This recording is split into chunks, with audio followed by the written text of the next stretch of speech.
Oh, dropkick, coup de la corde à linge. Oh là là, on n'a pas brisé le kayfabe. Vous ne comprenez rien ? Eh ben, rejoignez Catchacast pour découvrir ou approfondir votre amour du catch. Monde du catch mainstream, catch indé, de la lucha libre et autres puroresu japonais.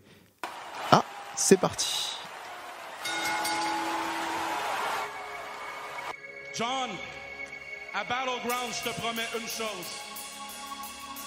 C'est que je vais te battre et devenir le nouveau champion.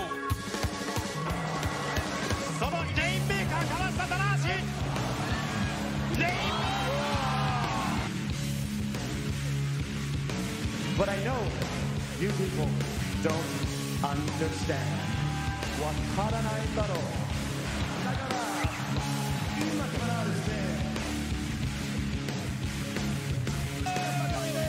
Cette superbe envoi par-dessus la trajectoire de Jordan Philippe. Parce que ça va très vite, ça va très vite. Cette fois-ci, on est là tous les deux. Ah oui. Roman Reigns qui est passé par-dessus la trajectoire. C'est pas tout, regardez.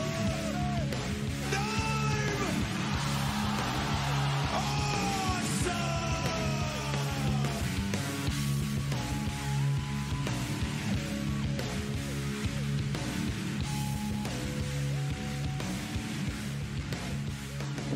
Et bonjour à toutes et à tous et bienvenue dans ce nouveau numéro totalement improvisé, totalement surprenant. Ouais, totalement pour enrhumé. Oui, voilà, tout est donné de Catchacast quand même, parce que l'émission elle a un nom, vous avez entendu la voix de... C'est moi, c'est Félix. C'est Félix, ici la voix. Et Mehdi, bah écoutez, votre serviteur sur l'émission, ça faisait un petit moment qu'on n'avait pas enregistré. Et et là c'était en mode one-off, Ouais. one-shot, appelez ça comme vous voulez, c'est histoire de... c'est ça. On relance rien, mais bon... Voilà, on relance rien, c'est aussi pour histoire vous de prévenir discuter avec l'émission que, en gros, ce sera comme chez le poissonnier en fonction de l'arrivage. Donc, en gros, n'ayez pas de pression particulière si on a l'occasion de faire des émissions comme ça. Bah, Et n'ayez pas de pression particulière, parce en général, que nous on se c'est met mieux. même pas la pression. À notre rencontre, voilà, il a compris, mais son rhume ne lui enlève pas son humour. Et nous, on va vous parler de quoi ? On va vous parler d'un certain show arrivé dans une certaine ville, en l'occurrence Lille. Fâches-tu mes Lille pour être vraiment précis. Ouais, et, Voilà. je précise aussi, on pourra peut-être parler aussi du show précédent qu'on a vu, tant qu'à faire. Oui, tout à fait. Ça peut faire un bon doublon. Je compterai effectivement sur des souvenirs, même si je pense que j'arriverai à recoller les morceaux. Alzheimer n'est plus très loin, Est-ce quand qu'on même. fait ça de manière chronologique, justement ? Non, on peut commencer par Lille, c'était On bien. peut commencer par C'était Lille. une bonne C'était bien. intro. Voilà, merci. C'était une bonne Au revoir. intro. Non, c'était très très chouette. Par une certaine fédération, nous avons fait une infidélité entre guillemets à la clocher, Oui. notre fédération un petit peu habituelle parisienne, et nous sommes allés voir donc La Banger Zone Wrestling qui était feu la Body Zoy Zoy. Wrestling, c'est une Voilà. promotion belge de base, mais qui fait de plus en plus de shows aussi du côté français de la frontière, plutôt à Lille. Ouais. Donc là, Fâches-tu-Ménil, donc en banlieue sud de Lille, très proche de Lille, dans une salle qui s'appelait... la salle Jacques Brel. Voilà. Et c'était du catch à 1000 temps, pour être dans la ref. Mais voilà, alors premier truc, histoire qu'on vous spoil un petit peu, qui n'en est pas en réalité, c'est le... Si c'est venteux, c'est normal, hein, nous sommes en extérieur, mais le premier truc qui nous a vraiment marqué avec Félix, c'est la différence de rythme. Il y avait vraiment une variété de catch, des matchs aussi globalement plus longs, et vraiment beaucoup de... Et encore, on n'a pas été... on a découvert ça a posteriori malheureusement, mais la fan zone qu'on pensait qui était des billets exclusivement plus sur des signatures, etc., qui offrait aussi l'opportunité d'avoir 4 matchs supplémentaires avant show.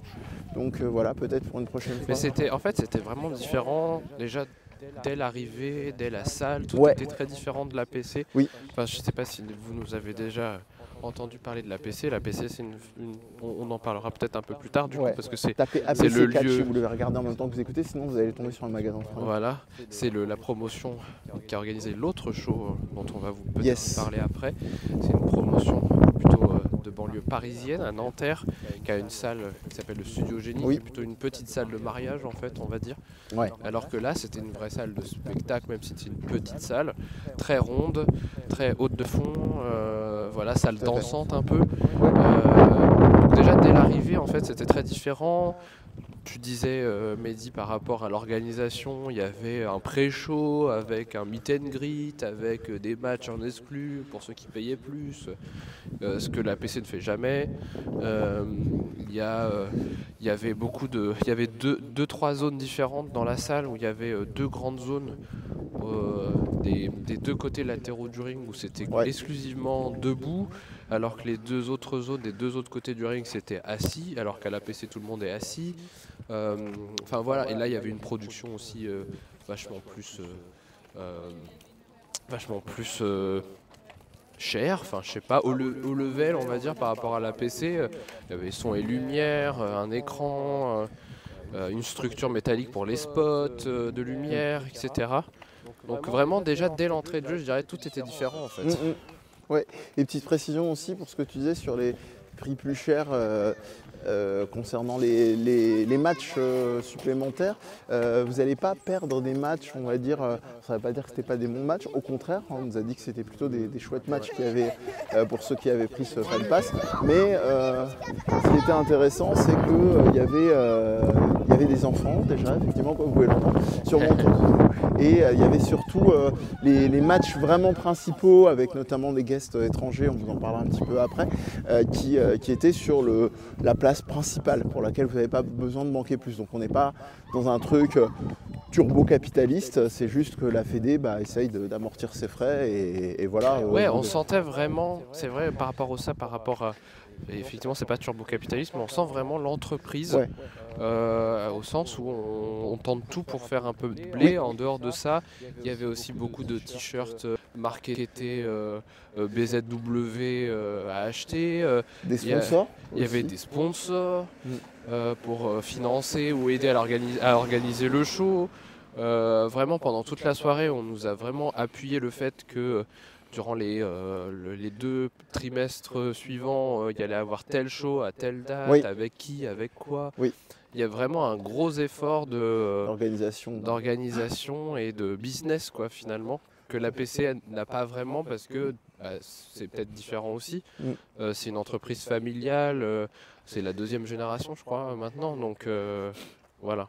Tout à fait. Ouais, y a, après, effectivement, c'est des modèles différents. L'idée n'est pas de hiérarchiser. Je pense que pour la salle aussi, c'est comme c'est une salle historique qui n'est pas en centre-ville, je pense qu'ils doivent aussi s'en sortir financièrement au niveau de la location, là où sur le studio de Jenny, ça doit être encore d'autres types de frais à avoir. Enfin bref, en tout cas, l'idée, vous savez, c'est pas pour arrondir les angles, mais en fonction de là où vous êtes et ce qui vous coûtera le moins cher et qui reste le plus accessible, vous pourrez quand même à peu près trouver votre compte.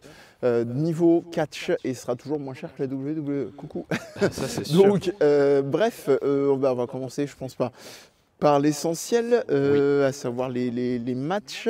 J'ai pas forcément tous les noms en tête. Alors mais moi je crois que je les ai. Tu les as en tête, donc là comme ça. Donc on avait déjà un match à l'échelle. Pour le titre par équipe. Pour les titres par équipe, il y avait 3 équipes. Tout à fait. Sur ce match. Les enfants terribles, dont je me souviens. Les enfants terribles, Georges Balzac et Gustave Lebert, je crois. Ou Flaubert.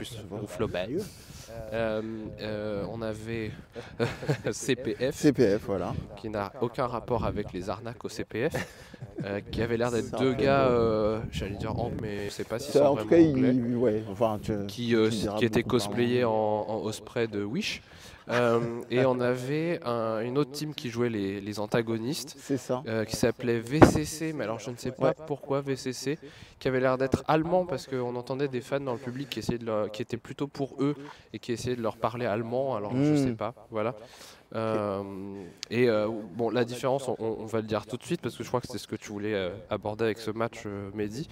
On a 2 équipes blanches. Oui, alors pas pour les tenues, hein, donc effectivement, de peau. Là, orientation... 2 blancs de peau côté CPF et Enfants Terribles, bon, même si Enfants Terribles, on voit moins leur peau avec leurs poils, et VCC qui étaient 2 Renois, quoi, et c'était les seuls méchants du match. Alors, ça, il n'y a pas de souci, hein, faut pas faire le persécuter non plus, je vous rassure tout de suite, mais ce qui m'a vraiment embêté, c'est le gap, enfin le fossé entre les spots pour les équipes, et Et surtout, là, je pense où Félix va me rejoindre, peut-être moins sur cet angle-là, mais plus sur les CPF qui, on va vous parler de l'issue du match, se sont un peu... CPF qui étaient les champions. Voilà, oui, merci. Ils sont un peu reposés sur leur laurier, Félix vous le dira mieux que moi sur l'observation, l'analyse qu'il en a faite. Et ça m'a un peu embêté, en plus d'acharnement du public, parce qu'il y a un moment donné, comme toutes les autres équipes, ils donnaient vraiment de leur personne. Il y avait des spots qui étaient franchement audacieux. Il y en a un qui a été un chouille botché par Gustave, mais qui était quand même extrêmement impressionnant. Mais ça m'a un peu ennuyé en fait de ne pas avoir même à la fin, il n'y a pas eu un semblant d'applaudissement, ils n'ont pas eu un petit spot quitte à les envoyer chier avec des doigts d'honneur ou des fuck, pourquoi pas, mais juste il n'a jamais été question à un moment donné qu'on nous laisse l'impression qu'ils allaient peut-être gagner ou prendre l'avantage ou quelque chose comme ça. Ouais, je suis rarement dans cette optique-là, mais là j'étais un peu en mode malaise, donc voilà, je sais pas, écoutez, peut-être que... Et en plus du fait que, comme tu l'évoquais un peu avant, les CPF, donc les champions en titre, oui. Toute la deuxième partie du match, on ne les a pas vus. Pas pour cause de blessure, parce que j'ai pas l'impression que l'un ou l'autre se soit blessé, comme on les a vus un peu après au merch, comme on dit, là où on vend les t-shirts, ce genre de choses à l'entracte. Et juste, ils ont rien fait, ils ont débarqué pour faire 2 moves à la fin et décrocher leur ceinture. Ouais. Donc c'était d'autant plus navrant. Après, la nuance que je mettrais, moi, peut-être sur ce que tu avances, toi, avec cette équipe VCC, c'est que... alors, à chaque match, ça se participe de la production globale de la BZW, ce que ne fait pas la PC non plus. C'est-à-dire qu'avant chaque match, déjà j'ai l'impression que le show était retransmis en direct, je suis pas sûr de ça, mais j'ai l'impression, parce qu'ils faisaient vraiment gaffe au timing, etc., voilà, aux caméras. Mais donc avant chaque match, on avait un clip preview en gros qui montrait une petite narration. Voilà, les tenants et les aboutissants de ce match, de la rivalité, etc. Et donc il y avait eu un gros montage, voilà, je cherchais le mot, sur le passif entre ces 3 équipes. Donc bon, est-ce que VCC, en admettant que VCC, je sais pas, j'ai pas trop suivi le package, mais VCC ont-ils été champions auparavant? Est-ce qu'il y a eu des moments où ils étaient au top, on va dire, ils étaient dominants, et que là c'était juste le fait qu'on passait à autre chose. D'ailleurs, on l'a vu à la fin, les 2 équipes qui sont restées sur le ring à serrer la pince et tout ça, c'est les Enfants Terribles et CPF. Voilà. Bon, bref, en tout cas, vous avez l'idée. Après, comme d'habitude, coucou les internets, on connaît les réactions viscérales, les transformations de propos. Je peux évidemment me tromper. Avec Félix, comme il vient de le dire, c'était notre premier contact avec BZH et BZX pardon et BZWX. BZW, je vais y arriver, j'ai mis toutes les lettres sauf la bonne. BZWX le nom du show. Je me suis fait tromper par un certain Roots Genoa qui se reconnaîtra, qui voulait absolument que cette fédération soit bretonne et on le salue sur Discord. Et grosso modo, effectivement, ces 2 équipes que je ne connaissais pas, comme disait Félix précédent. Donc peut-être il y a des trucs qui m'échappent et qu'il y a vraiment une bible pour faire en sorte que ce soit vraiment vraiment méchant et qu'il y a tout le monde soit de mèche pour qu'il soit hué. Mais moi j'ai trouvé quand même ça un peu pas top. Donc voilà, next victoire donc des CPF, effectivement, avec un petit truc un peu campus quand même, un peu très sécurisé. Voilà, pas du tout, pas super mémorable, quelques spots quand même impressionnants, mais bref. Oui, et puis le seul truc, moi, je pense qui a fait que j'étais peut-être un peu plus dans le match que toi, c'est le fait que des matchs de l'échelle en France, moi déjà je n'en avais jamais vu. Tout à fait. Je sais même pas si j'en ai déjà vu en fait en live. Et en plus on était debout proche du ring, etc. Donc il y avait vraiment un attrait qui était particulier aussi. Vrai. Vraiment, ça participait de ok, on est dans une autre ambiance ici, quoi.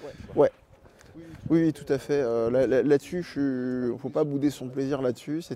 C'était très, très appréciable pour une première pour nous. En tout cas, on parle de fédération française. Ok. Next. Ensuite, donc on a eu la superstar Amish, Jacob Vadok, qui lançait un défi à un adversaire anglophone, j'ai l'impression, qu'il l'avait soit trahi, soit battu évidemment, et Il challengeait un Falls Count Anywhere. Voilà. Et surtout, vraiment une logique de rédemption. On va vous raconter ça un petit peu plus contre cet adversaire du nom de Tucker. Tucker, qui est un mix entre Finn Balor et Edge au niveau du visage. C'est exactement ça. Le côté fit du corps de Finn Balor et le visage un peu tendance prognate de Edge, de Regular Superstar. Et bah écoute, j'y ai passé personnellement pour aller vite avant de s'apesantir dessus un très bon moment. Ouais. C'était très très drôle, la découverte du personnage de Jacob. Ça a super bien marché. Alors il campe un personnage de fermier amish. Ouais, on s'est fait la remarque quand il arrivait. Il ressemblait au personnage de Weird Al Yankovic quand il fait sa parodie de Gangster Paradise, mais Amish Paradise. Amish Paradise. Et ouais, ça marche super bien.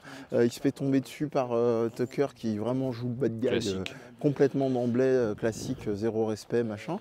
Et le rythme tient bien. Ça. Alors on a commencé à observer, on le voyait un tout petit peu au début sur le match à l'échelle, mais c'est quand même des matchs qui sont faits pour rester concentrés relativement autour du ring. Mais là en fait on a vu la propriété de la salle qui est que ça circule.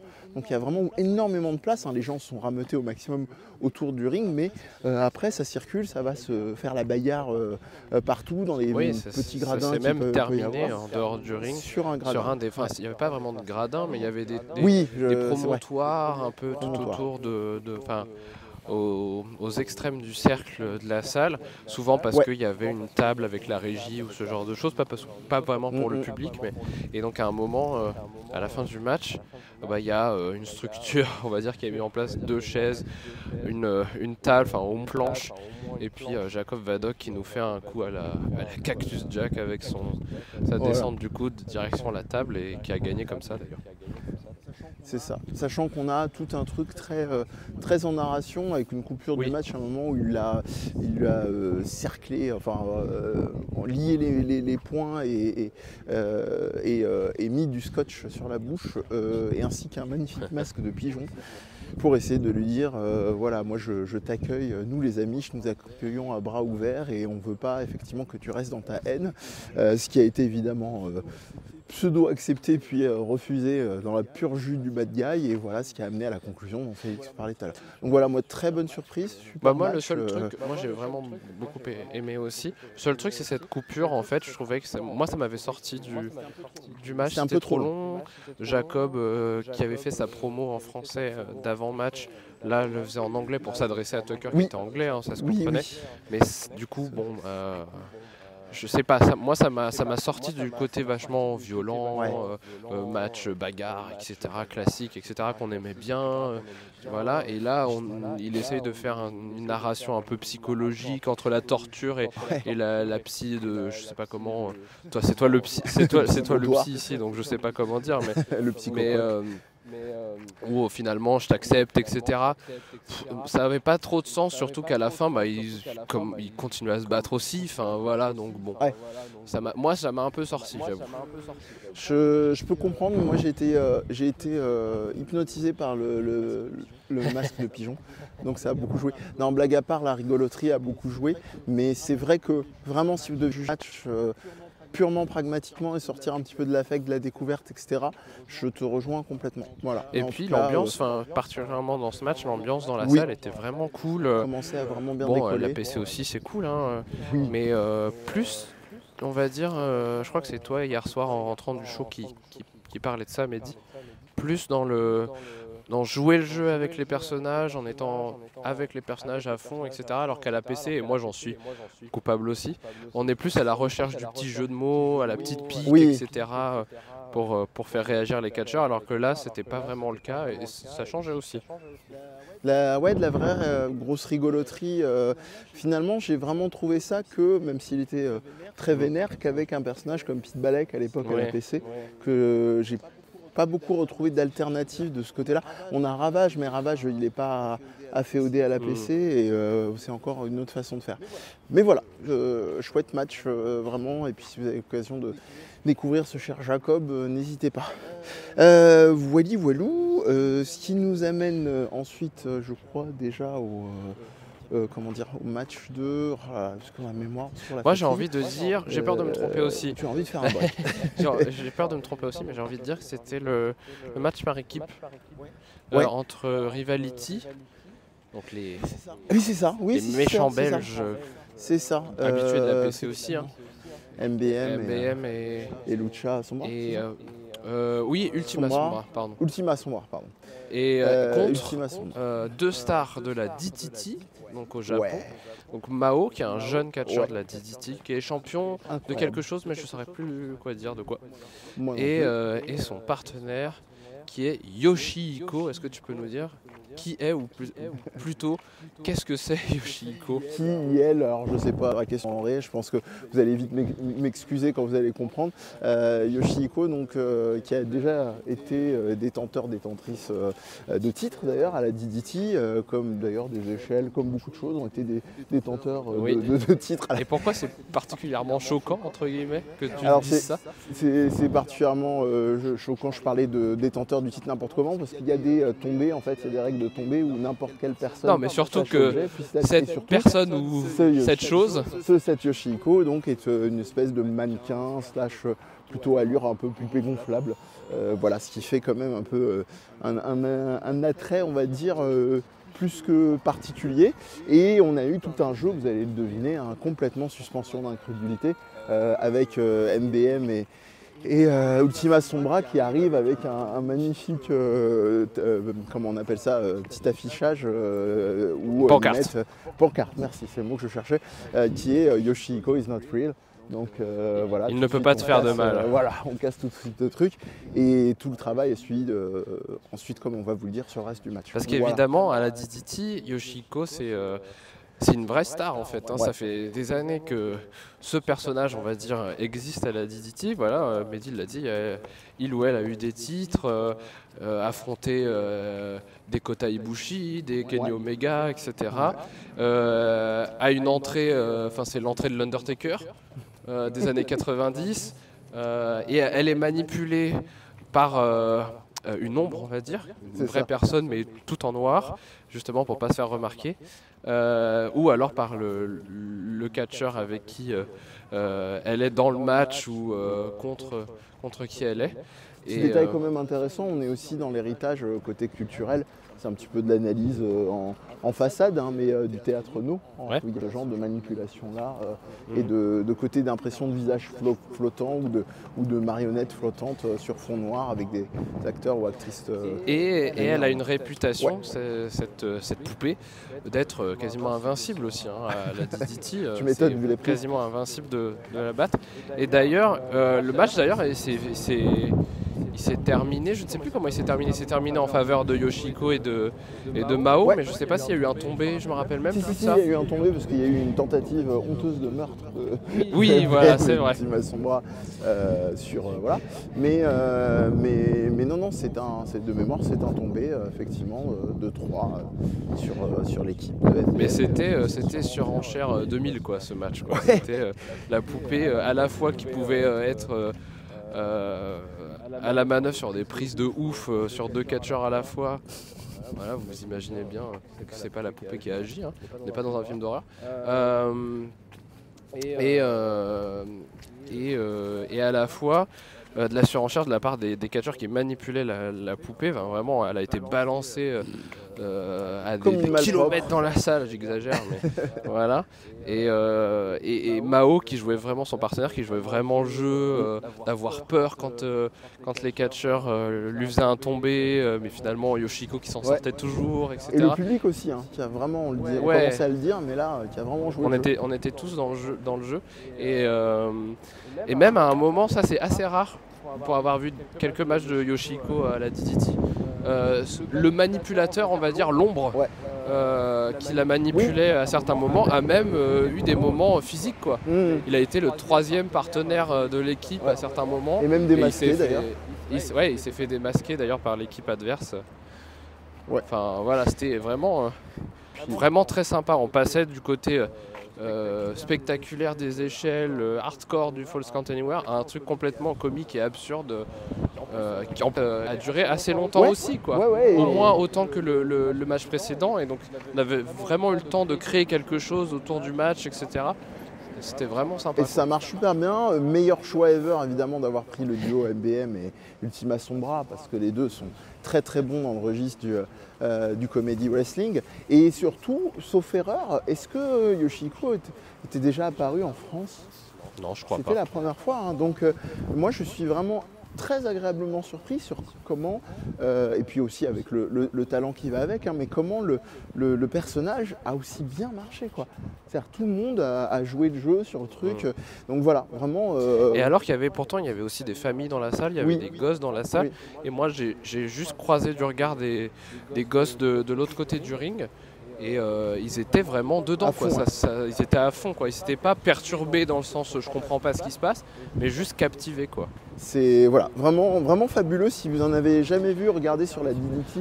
Et je pense, je rebondis moi Ouais. sur mes propres Mais propos, vas-y. mais je pense qu'il y a un truc qui se joue aussi par rapport aux gosses, dans le sens où quand t'es petit, tu joues avec tes jouets ou tu joues avec tes coussins, les batailles Ouais. d'oreillers, les trucs comme ça. Et Yoshihiko, il y a ce côté-là, je pense aussi, de faire n'importe quoi avec tes peluches, de leur faire des prises Exactement. et tout ça, tu vois. Et je pense que du coup, ils captent tout de suite, quoi. Ouais.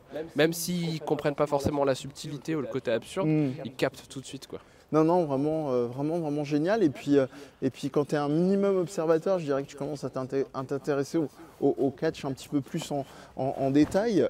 Ça te montre, si besoin était, l'athlétisme, en fait. Parce que quand il y a besoin de faire une souplesse sur un catcheur, et qu'en fait, le catcheur, attention, désolé, spoiler, mais Yoshihiko, pour de vrai, n'est pas réel. Incroyable révélation. Ça me demande effectivement de conduire tout le mouvement en accompagnant effectivement le mannequin dans la suite. Enfin, c'est vraiment De s'auto-bumper, comme on dit. Voilà, c'est très chouette. Et comme je le disais il y a quelques instants, avant de laisser Félix terminer, je vous invite vraiment à aller regarder sur la DDT où il y a des matchs gratuits où vous trouverez de toute façon facilement en tapant Yoshihiko DDT, donc facilement sur les internets. Voilà, moi je ne vais pas arrêter de me marrer de bout en bout, comme beaucoup de monde, je pense, et j'ai passé un excellent moment. Honnêtement, je pense que de cœur, ça doit être mon match préféré de la soirée, à titre perso. Peut-être aussi. À titre peut-être perso. aussi. Voilà, ce qui nous amène. À l'entracte, et puis ensuite Oui. au match suivant, Ouais, qui était donc à la base un three-way ou un triple threat, Ouais. si on parle en WWE, mais ici on parle pas trop en WWE, mais bon, on vous en veut pas. Avec Tristan Archer, qu'on connaît bien. Tristan Archer, après ce passage de voiture, pour nous assurer que vous Tristan l'avez. Archer. 1, 2, 1, 2, allô. Tristan Archer. Tristan. Euh, Pardon, Tristan. un autre anglais qui s'appelle Connor Mills. Oui. Et mon boy Ah, des étoiles, Kushida, donc qui n'est plus à la New Japan, Ouais, Kushida, bien mais sûr. qui est à la TNA, feu Impact Wrestling, feu TNA à la ouais. base. Après avoir fait Voilà, aussi c'est un peu moment compliqué, passage mais à on va pas. NXT. C'est un peu compliqué, mais on va pas vous expliquer. Oui, c'est vrai. Et c'est rajouté un quatrième homme dans le Oui. tas, qui est Très belle surprise. Trent Seven. Seven. Ouais. Donc Donc du lui gang aussi, des moustaches. ex NXT UK, Ouais. un gros vétéran du circuit anglais, voilà, qui est revenu parce que NXT UK est mort, donc Ouais. fallait bien faire la vidange, quoi. Ça en fait des free agents. Voilà. Mais toi, t'étais très très surpris, agréablement surpris Ouais, de la présence ouais, de ouais, Trent je Seven. pense honnêtement, simplement pour le côté, tu sais, la dimension généreuse d'avoir planqué le truc et puis d'offrir un catcheur surprise sur déjà une venue effectivement de Kushida qui est quand même un joli move de la part à Bezadix. Franchement, voilà, je n'ai pas boudé mon plaisir. On était tous les deux, je vais un petit peu trahir le secret, mais très, on va dire, comment on appelle ça, tiraillé entre l'amour pour Tristan et pour Kushida, surtout toi avec Kushida, mais voilà, globalement, moi je trouve un assez bon rythme, juste ce qu'il faut en termes de durée. Oui, dans le style, c'est le style qu'on voit partout Ouais. maintenant, qu'on voit à la TNA, qu'on voit à la EW, qu'on voit partout. Le style très... Il n'y a pas de temps mort, tout le monde fait des moves. des trucs très précis, très techniques, très spectaculaires, etc. Il n'y a pas forcément d'antagonisme particulier et c'est au premier qui va réussir à faire son finisher alors que les autres ne sont pas là et gagner, quoi. Voilà. Bon, c'est le style qu'on voit notamment beaucoup à l'APC, on va dire. Mais pour le coup, à l'APC, on ne voit que ça, alors que là, c'était le premier match de ce style-là de la soirée, donc ça faisait plaisir aussi. Exactement, et puis un très bon équilibrage, hein, simplement. Chacun a vraiment eu son occasion de bien briller. Et, pas grand chose à rajouter, c'est vraiment... Moi j'ai peut-être un truc à rajouter. Bon déjà Kushida il a perdu, j'étais pas très content. Bon c'est pas Trent Seven qui lui a volé la vedette déjà en arrivant dans ce match, mais c'est Tristan Arthur. Donc ça c'est non j'ai pas le seum. Non j'ai pas le seum parce que j'aime bien Tristan et c'était mérité. Qui a volé la... Ouais. C'est sûr. Et l'autre truc que j'aimerais dire, c'est que Trent Seven, en fait, je m'en suis rendu compte dans ce match. En fait, maintenant, son moveset, donc je le redis parce qu'il y a une moto qui vient de passer, son moveset, donc son panel de prises, on va dire, privilégié, ce ne sont que des prises japonaises. On a du Tiger Driver, on a du Emerald Flosion, donc tout ça c'est du Misawa. On a un Rainmaker, donc ça c'est plutôt Kazuchika Okada. Bon, ça je trouve ça peut-être un peu abusé, ça fait pas ultra inspiré quoi. C'est sympa, mais voilà. Bon. Non, j'avais pas fait attention à ça, mais après je sais pas, c'est peut-être... je sais pas s'il a eu une transition très longue, Trent Seven, à se remettre vraiment dans le catch ou quoi, je sais pas si c'est... Je suis pas en train de donner ça comme excuse de manque d'inspiration ou quoi que ce soit, mais je sais pas, c'était une hypothèse potentielle. Ok, donc voilà pour ce très joli match avec donc Tristan Archer en vainqueur, ça tombe bien, la Rimrich. Et nous arrivons à la longueur. L'avant-dernier match. La longueur incarnée, et non pas l'ongle incarné. Ouais. Quoique. Non, on est un peu dur. Donc match entre le Bad Boy et champion détenteur du titre Joey Jan de la BZW. Joey Janela, excusez-moi, j'ai encore dit BZX tout à l'heure, BSZW, ça va rentrer, pourtant il y a W comme wrestling, c'est pas possible. Et donc Joey Janela versus Senza Volto. Je ne rajouterai pas d'adjectif au milieu qui risque de vous énerver notre Félix international. Et en gros, c'était long. Qu'est-ce que c'était long? Ouais, c'était grave long. Alors déjà, comme les matchs précédents ont pris leur temps, là encore, on fait beaucoup de comparaisons avec la PC, mais c'est vrai que c'est un peu notre référence en termes de catch indépendant en France, pour nous en tout cas. Les matchs prennent beaucoup plus leur temps, donc comme on l'a dit, c'est plutôt à leur avantage jusqu'ici, dans les matchs qu'on a cités, alors qu'à la PC c'est beaucoup plus court, donc le show se finit beaucoup plus vite finalement. Là je pense qu'on le sentait passer déjà le show dans les pattes, comme on était debout depuis déjà très longtemps, au moins 2-3 heures, etc. Et là, ils ont vraiment signé un match ultra long, plus d'une demi-heure, enfin j'ai pas pris le compteur, mais au moins plus d'une demi-heure. Ils ont voulu nous faire un truc à la New Japan parce que c'est un match de championnat, etc. Et collégramme. Et puis les deux catcheurs en question, enfin pour moi ils sont pas faits pour ça. Senza c'est du virevoltage. Alors j'ai rien contre Senza, hein, c'est pas contre lui, mais c'est du Osprey / Ricochet / tout ce que vous voulez qui ressemble à ça. Et pas grand chose de plus derrière, enfin dans ce personnage-là en tout cas, parce qu'il en a un autre sans masque qui s'appelle Joseph Fedek Jr. qui est un vrai enfoiré. Et Joey Janela, c'est le catcheur indépendant typique des States, même s'il est passé un peu par la EW. C'est un peu l'ace, on va dire, le champion, même s'il n'a pas le titre, de la Game Changer Wrestling, qui est un peu le maître étalon maintenant du catch indépendant. Hein. C'est un peu ce qu'on a retrouvé aussi au show de la BZW. Un petit mélange de hardcore, de spectaculaire, avec plein d'invités, etc. Mis ensemble, pour moi, ça fonctionnait pas déjà beaucoup. Et c'était long, quoi. C'était très long, il n'y avait pas vraiment de moments révoltants pour le méchant, le heel qui était Janela, ou de moments vraiment ultra surprenant, spectaculaire de la part de Senza. Donc il n'y avait rien. Moi, vraiment, pendant ce match, je ne sais pas si ça m'est déjà vraiment arrivé un jour, mais j'ai vraiment enchaîné les bâillements et pas de manière condescendante, quoi. C'était vraiment naturel et j'en pouvais plus, quoi. J'avais qu'une. Je finissais par presque crier. Et ça se fait pas trop, mais j'en pouvais plus.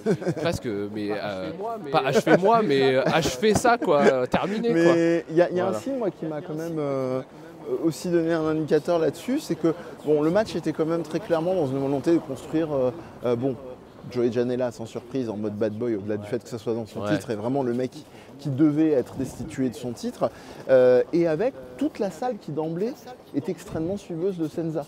Et en fait, le match était tellement long que j'ai remarqué qu'il y a eu un glissement à un moment, même les fans de Senza en avaient ras-le-bol. Et il y a eu un inversement, alors pas l'inversement classique où l'outsider finit par regagner les grâces du public, mais vraiment un inversement par la lassitude. Où je pense que nous, je vais exagérer comme toi, mais je pense que c'est dans l'idée, moi ça me permettait de rester debout en fait, du fait de gueuler et d'encourager Joey Janela, que je voulais voir à titre perso vainqueur, mais grosso modo, vraiment c'était assez mal amené malheureusement globalement. Voilà, je pense ce qu'on peut à peu près dire, vainqueur quand même. Même si un peu de nulle part à la fin, parce que je pense qu'ils avaient placé toutes leurs prises différentes. On savait pas quand est-ce que ça allait se terminer. On en avait juste marre. Et puis il y a un espèce de petit paquet ou un truc comme ça. Oui, c'est ça, un contre. Il gagne comme ça. Et donc Senza qui remporte le titre et qui, parce que j'ai un peu l'impression que c'était l'histoire de ce match, c'est il libère la Banger Zone Wrestling de ce champion un peu tyrannique qu'est Joey Janela et qui est américain et qui vient un peu mettre dans son château, etc. Machin. Et puis finalement il se serre la pince à la fin. Ce ministère de pince à base de doigts d'honneur, hein, quand même. C'est chacun son doigt d'honneur et puis après on se serre la pince. Non, c'était long. C'était pas mauvais, mais c'était long. Voilà, pour cet avant-dernier match, comme on l'introduisait, et dernier match, du côté de la star japonaise à voir au moins une fois, en plus de Kushida, sinon Félix veut faire la gueule. Donc Minoru Suzuki, à qui on a opposé Aigle Blanc. Donc pour ce tout dernier match.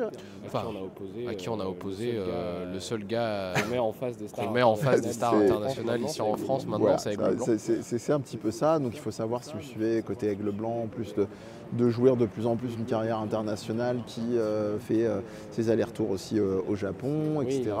Il a fait une tournée cet été avec l'All Japan. Voilà, donc il continue d'avoir de cesse de s'exporter, de briller, et honnêtement c'est bien mérité, sauf, on va le dire, ce qu'on vous avait parlé pendant tout du long, effectivement des petits encarts vidéo d'introduction narrative à chaque match. Il y en a un d'Aigle Blanc et malheureusement, et là aussi, expression que j'utilise souvent, je ne le dis vraiment pas pour arrondir les angles, Aigle Blanc, on t'aime, tu as un talent incroyable, mais niveau narration, c'est vraiment pas ça. Enfin, dès qu'il faut effectivement incarner même un texte qui devait être lu, parce que là, il n'y avait rien qui était, je crois, déclamé face caméra, ça passe pas, quoi. C'est vraiment pas un exercice, je pense, qui est fait pour lui, où il aurait fallu le retravailler plusieurs fois, le monter de manière encore plus cutée ou avec moins de texte. Bon, après, on peut pas tout lui demander. Il est incroyablement génial, pour pas dire divin in-ring. Le seul truc qui a sauvé un peu cette preview vidéo, au-delà de la narration de Aigle Blanc qui était pas ouf, c'est à la fin, ils ont eu une bonne idée en termes de mise en scène, on va dire, dans la réalisation de la vidéo, qui ressemble plus à un clip que juste une déclaration pré-match. C'est de dire il arrive dans un parc, je crois que c'est le parc des Invalides ou quelque chose comme ça à Paris, parce qu'on le voyait vers le Louvre aussi. Il alterne entre Luxembourg, là c'est vraiment le moment chiant de Paris. Il alterne entre la pyramide du Louvre et le parc qui est à côté de la Comédie Française. Où il y a justement les colonnes dessus. dont on parlait un peu plus tôt en off. Voilà. De Buren. Buren. Et je suis dans le nord. Et non, Voilà. Béthune, c'est parce qu'on est à Lille. Et sur un banc, on voit ce qui ressemble entre guillemets à un SDF avec Un accordéon. un accordéon dans les mains. Et donc Aigle Blanc le croise. Et à ce moment-là, donc le musicien commence à faire la musique de Suzuki à l'accordéon. Et donc là, Aigle Blanc évidemment se retourne et dit « Ah ça y est, j'ai trouvé mon nouveau challenge » entre guillemets. Et ça c'était vraiment bien sympa. C'était bien amené. Bien amené, je dirais globalement, tout comme le match finalement. Et je ne vais pas te voler cette observation que je trouve très très juste concernant Suzuki sur le fait qu'on puisse reprocher qu'il cabotine en règle générale et qu'il se fait plaisir parce que le mec a plus grand chose à prouver. Mais voilà, donc je te rends tout de suite la parole là-dessus. En fait, ma remarque c'est que, et c'est pas seulement ma remarque, Ouais. parce qu'on est plusieurs Pour qui peut le à voir en se live dire, dans le catch. En fait, c'est que déjà depuis plusieurs années, mon Suzuki, je crois qu'il a dépassé la cinquantaine en plus, je crois. Donc voilà, ça fait plus de 40 ans presque qu'il doit être. Peut-être pas 40 ans, peut-être Une bonne trentaine. Peut-être 30 ans. Au moins 30-35 ans qui catch. Suzuki, c'était un des pionniers, un des précurseurs de ce qu'on connaît sous l'appellation MMA avec l'UFC, ce genre de style de combat très réaliste, très à base de soumission, etc. Et là maintenant, il est plus un rôle de clown méchant, on va dire, un peu le côté Pennyworth dans ça, quoi.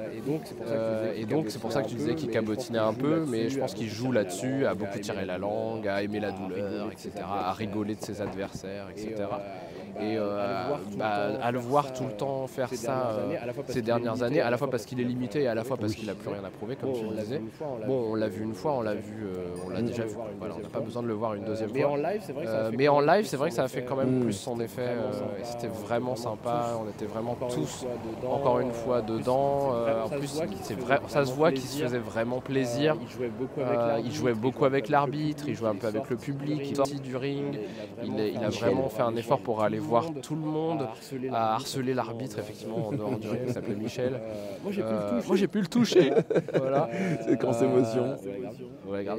Et en dehors de ça, il était quand même au niveau par rapport au rythme d'Aigle Blanc, qui est quand même un catcheur très typique de son époque, à la Will Ospreay, etc., qui va à 2000 à l'heure, qui te fait des springboards par-dessus des springboards, etc. Et Suzuki, il le suivait, quoi. Il n'y a pas eu un moment où il a arrêté de le suivre à un temps mort. Voilà. Tout à fait. Donc voilà, victoire de Suzuki. Ça j'ai vu que ça t'avait surpris. Oui, je m'y attendais pas forcément, parce que même si c'est une grosse star, ça reste un vétéran. On ne sait pas s'il va revenir en France.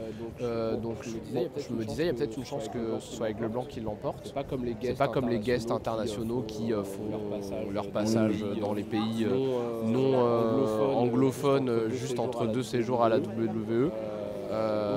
Donc je me disais il y avait une chance. Mais finalement, pourquoi pas, ça reste quand même un pont de ce Suzuki. Donc c'est tout à son honneur. Yes. Voilà, en tout cas pour ce BZW, j'ai réussi effectivement à tout en dire. Pas mal de petits trucs rigolos aussi avec une tombola qui était organisée, ça c'est plus sur le côté merch, etc. Et où j'ai pleuré, j'ai prié très fort pour Félix, mais malheureusement nous n'avons pas réussi à remporter l'overboard dédicacé par Kushida Damned. Donc ce sera une prochaine fois. Mais globalement, organisation très très propre, logique, professionnalisation. Et un dernier truc qui m'a beaucoup marqué, c'est l'annonce qu'ils ont fait avec la fédération extrême de la TNT qui va se rendre donc effectivement en Belgique et ensuite la BZW va se rendre effectivement chez eux en Angleterre, donc ce qui est quand même, moi je trouve, peut-être naïvement, mais assez rare pour être souligné, des fédérations françaises entières qui vont. On a vu l'APC par exemple qui avait fait venir la Progress, mais l'APC n'est pas partie. La WXW d'Allemagne, tout à fait. Ils n'ont pas fait l'inverse. Voilà. Et pareil, la BZW qui va faire un show avec la Rix Catch aussi, côté breton. Tout à fait. Donc on sent vraiment qu'il y a une ambition qu'on n'a pas à la PC en fait. En général. C'est assez cool. En tout cas, voilà, bon moment partagé avec Félix. Est-ce que nous enchaînons, mon cher ami? Peut-être juste un petit mot PC. Parce qu'on ne vous cache pas qu'on a un train à prendre aussi pour rentrer C'est pas vous. Dans les conditions du réel. Mais peut-être juste un mot sur Déjà, le pour show. rentrer, vous voyez, on n'est pas les seuls à vous le dire. C'est Ouais. des gens qui le disent à côté. Donc le mois dernier, l'APC a fêté ses 20 ans. Hein, donc encore une fois, c'est une promotion Ouais. familiale, donc ça fait longtemps qu'elle existe, peut-être pas dans son incarnation actuelle, mais voilà. Et à cette occasion, déjà ils avaient un public beaucoup plus grand, même si c'était la même salle, toujours le studio Génie. On a juste déplacé un peu les murs, quoi. Et ils ont accueilli surtout Mustafa Ali, dont c'était la première apparition post-WWE, parce qu'il s'est fait licencier de la WWE avec d'autres stars d'ailleurs, comme Dolph Ziggler ou Matt Riddle et des gens comme ça. Devenu free agent, agent libre. Voilà, c'est ça, agent libre. Donc avant de débarquer ailleurs, peut-être à la TNA, je crois que Mustafa Ali va aller à la TNA au moins pendant un temps. Il a commencé sa campagne parce qu'il a marketé cette tournée, on va dire, internationale autour d'une campagne presque présidentielle, électorale autour de lui. Et donc il y avait une vraie hype autour de sa présence, alors que c'est pas non plus genre une grande star, Mustafa Ali. Hein. Mais je pense qu'il y a quelque chose, il cristallise quelque chose. Oui, ça répond à quelque chose d'éminemment social, hein, notamment dans le discours qu'il a fait à la fin du show, dans le sens de ne reprochez pas aux gens effectivement de ne pas autoriser, sous-entendu, des catcheurs d'ethnies différentes, avec une mention très clairement identifiée comme on va dire, au sens très très large, potentiellement voire arabo-musulmane. On peut mettre dans le giron berbère, etc. On connaît malheureusement le climat de tension actuel. Et ouais, c'était assez appréciable, hein. C'était très, très convenu comme discours, mais c'est pas mal, je dirais, de l'avoir, surtout par les temps où tout le monde a la tentation de s'entre-déchirer. Donc d'avoir ce genre de discours qui aspire à une sérénité, bah, c'est chouette. Et en dehors de ça, le match était très contre Aigle Blanc, encore lui, on va pas s'en plaindre, qui a perdu on là fait ça, aussi. on dit ça, mais voilà, il a le talent, donc il n'y a pas de souci. Moi, le seul truc qui me gêne peut-être un peu, il y a eu Tristan avant dans ce rôle-là, il y a eu un peu Senza Volto aussi dans ce rôle-là. Mais le seul truc, c'est que ça montre à quel point le vivier français est faible. Il y a un besoin énorme de renouvellement et surtout on met toujours les mêmes en avant parce que ce vivier est faible, donc il n'y a pas toujours des très bons. Voilà. Il y a plein de bons catcheurs en France, mais des très bons des niveaux internationaux, on va dire, avec les standards actuels, sont un peu rares. Et donc on finit par n'en faire profiter entre guillemets que le meilleur élève. Donc il y a une forme d'élitisme aussi, quoi. C'est pas les Kourou, c'est pas les Mecca, c'est pas les Ravages, c'est pas les Georges Balzac, c'est pas tous ces gars-là qui vont profiter à la fois de cette visibilité de faire face à un adversaire international qu'on pourrait voir après sur TikTok, sur Twitter, etc. Et aussi de la pratique, en fait. Je pense que de collaborer, de catcher avec un catcheur c'est très shonen, international, même avec les erreurs, et puis tu fais connaissance avec lui et peut-être que lui peut te rencarder, etc. Machin. Donc bon, ça j'ai un peu peur de ça. Ça aide pas, je pense, le catch français au sens large. Ça peut aider Aigle Blanc, qui est un représentant du catch français, mais voilà, il y a un peu ce délire-là. Et en dehors de ce match, je trouvais que le show avait une super ambiance parce qu'il y avait vraiment un gros public très à fond pour tout. Ils sont quand même, ce que la PC ne fait pas trop, ils sont très timides ou très dans la retenue ou pas du tout dans le côté ambitieux qu'a la BZW, toujours en comparaison. Là, ils ont vraiment essayé de mettre les petits plats dans les grands, en rappelant l'histoire de la PC, en mettant en avant Fabio Constantino, le promoteur, Harlem aussi, qui est le principal entraîneur aussi, qui était vraiment là, on le voyait à ringside, enfin autour du ring, il était à fond dans tous les matchs. Il l'est souvent, mais là, comme tu dis très bien, c'était Sturi d'ailleurs qui particulièrement. En plus, il y avait Sturi qui revenait pour animer la soirée, donc il y avait une espèce de connivence entre les fans, entre les gens de la PC. Sturi qui a essayé de saluer aussi des anciens de la PC ou les anciens promoteurs, etc. Et puis, ce qu'on a retrouvé un peu à la BZW, même si c'était pas prévu forcément d'avance, mais nous, on a réussi à retrouver aussi des gens qu'on voit casser chaud là. On a vu Nathan de Bodymat, avec qui qu'on avait interviewé dans le podcast. On a vu évidemment Sabrine qui est toujours au show de l'APC, qui est journaliste aussi, on a fait un podcast avec elle.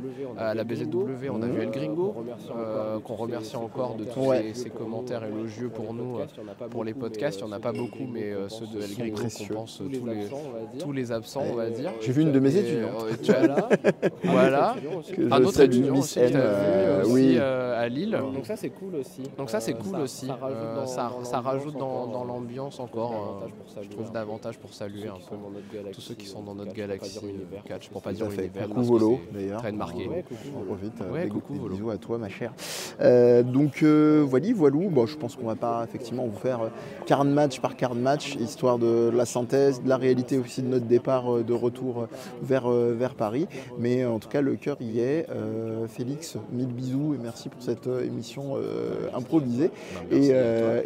Écoutez, comme d'habitude, vous connaissez la chanson, Twitter, Instagram, Facebook, TikTok pour Aime le Mehdi, les émissions, que ce soit le Catch à Casque, même si il y aura un espacement, hein, comme on vous disait, ça arrivera si ça arrive. Et on vous retrouve bientôt. Ciao, ciao.